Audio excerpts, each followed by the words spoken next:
Hey, this is Randy Gao. Today we are at the Chinatown Plaza here in Las Vegas. We're going to cover some of the travesties and violent acts that have been against our elderly in our Asian American community. And we're speaking up because a lot of our people don't have a voice. So we're here to help out and create some insight on it.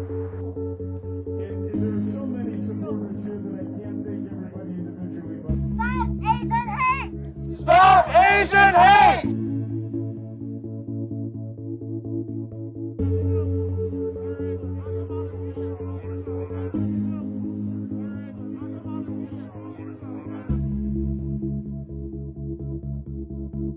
Stop the violence!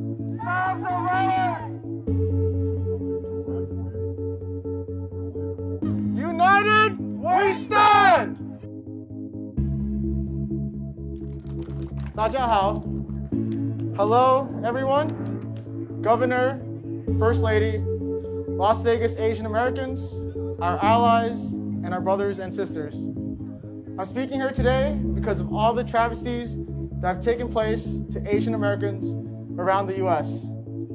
I came to this country when I was 6 years old, and I was raised by my grandmother because my parents were working 12 to 14 hours a day to give us a better life.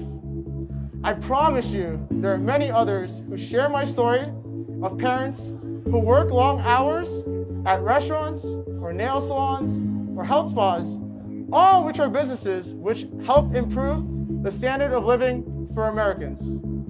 This is why all these attacks on the elderly have especially taken a toll on me.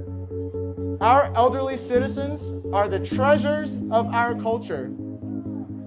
John F. Kennedy once said, "Ask not what your country can do for you, ask what you can do for your country." And that makes me wonder, how much do we have to do to be enough? Our Chinese ancestors have laid down the railroads which created the foundation of our nation's prosperity.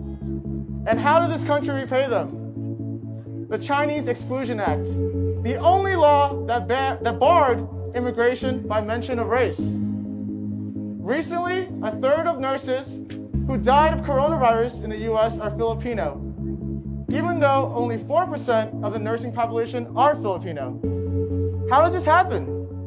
Because Asian Americans have always been the model minority. We're hardworking, we never complain, and we're seen as timid and quiet. Well, guess what? Today, we are speaking up. We are speaking up for all our elders who don't have a voice because they don't know the native tongue. We are speaking up for all our ancestors who suffered abuse because they're playing in a game where all the rules were stacked up against them. We are speaking up for all our children being bullied in school because if the adults are doing it, why shouldn't they? We are speaking up for all the doors closed on us and for the elderly woman in New York City pleading for help while security guards literally closed their doors on her. We are speaking up for all the victims at the health spas at Atlanta because we will not be gaslighted to think that was not a hate crime. You do not just target Asian American-owned businesses because you are having a bad day. Today, we are speaking up because we are enough, and enough is enough. Stop Asian hate. Spread Asian love. Thank you.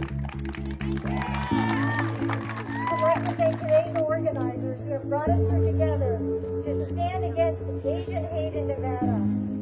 首先，我要感谢今天的组织者，他们把我们召集在一起，来反对内华达州的亚裔。And she is using her platform as the First Lady to bring awareness to the problem we have with hate and discrimination and violence against Asians.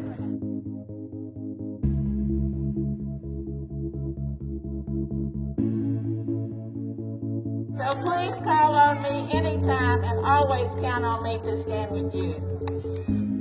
停止仇视亚裔，Asian and proud.